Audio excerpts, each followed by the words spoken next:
This is Optimal Relationships Daily, episode 1312.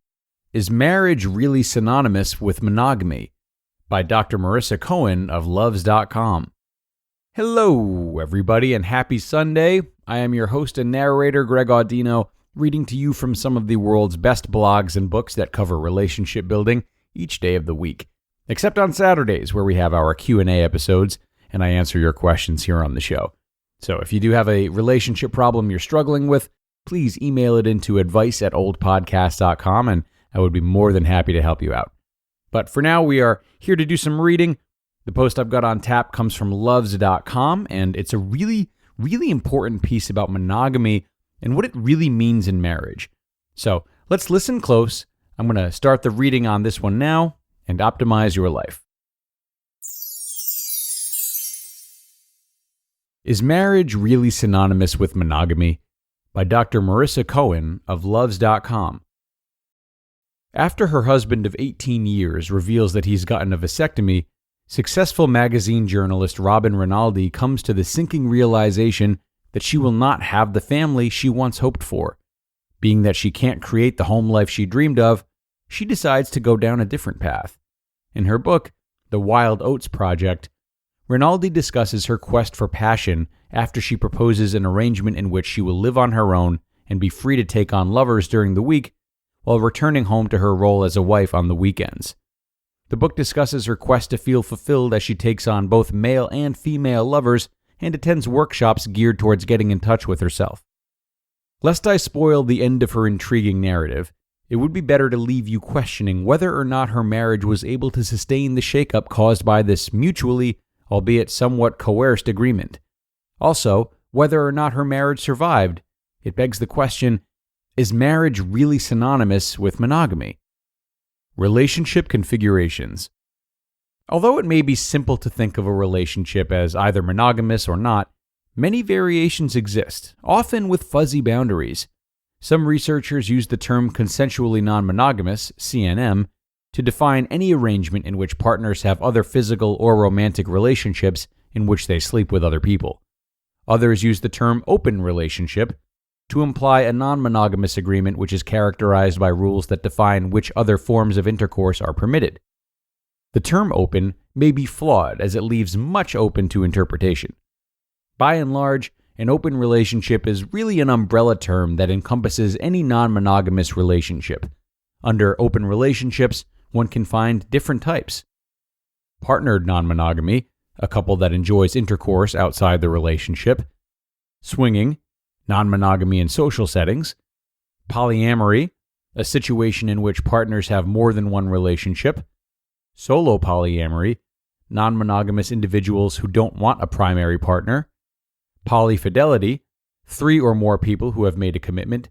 And monogamous/non-monogamous partnership. Only one member is monogamous. Typically, the defining feature of the overarching open relationship structure is that the two individuals consider each other to be the primary partners in the relationship.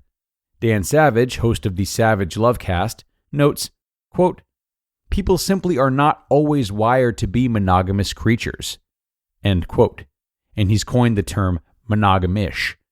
He shared that people tend to view negatively those who are monogamish because we typically only hear about the cases in which this type of relationship has failed. In fact, many people may be in these types of relationship configurations, but are not willing to discuss it for fear that they will be seen as a lust-crazy deviant.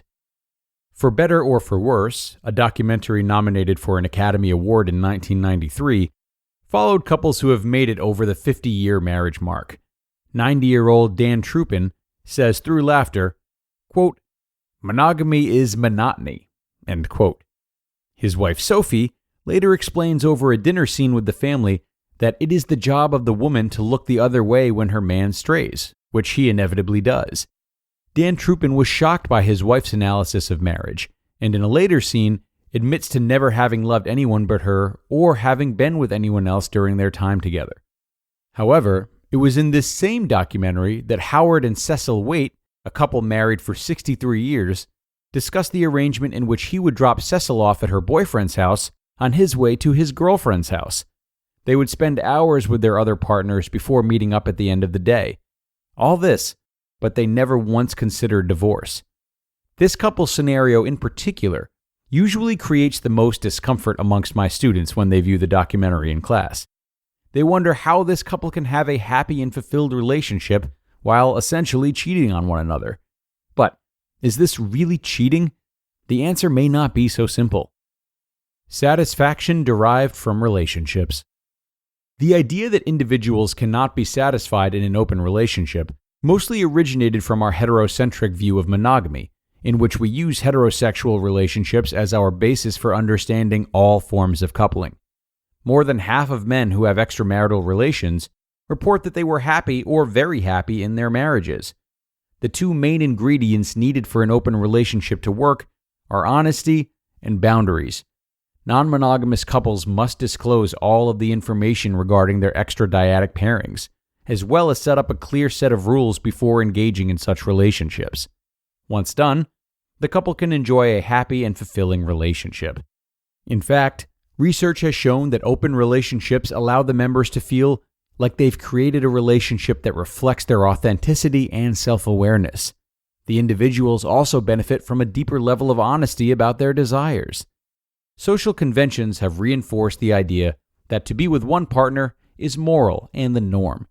Individuals in open relationships are often portrayed negatively. It is, unfortunately, typical for therapists to associate non-monogamy with relationship dysfunction and individual psychopathology, as well as suggest that relationships of this nature indicate that the primary relationship is troubled. However, just because we don't talk about our behaviors out in the open does not mean that they don't exist. Perhaps we would all benefit from a more honest discussion of what goes on behind closed doors after the vows have been taken.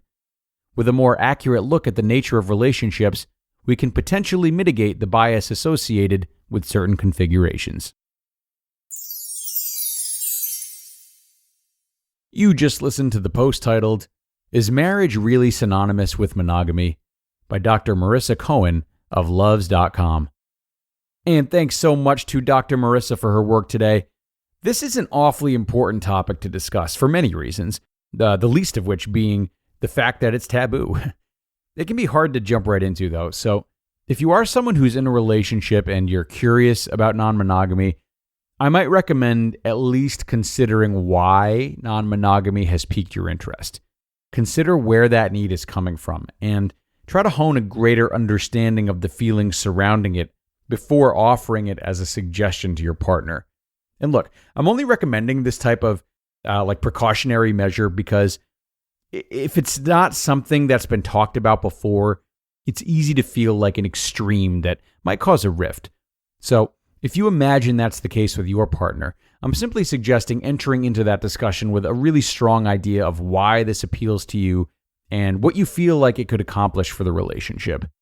This keeps your partner involved and encourages a discussion that's really centered on your relationship as a whole and how it could be improved, as opposed to your partner feeling inadequate, which, again, while not a guarantee, is a realistic risk with this subject matter.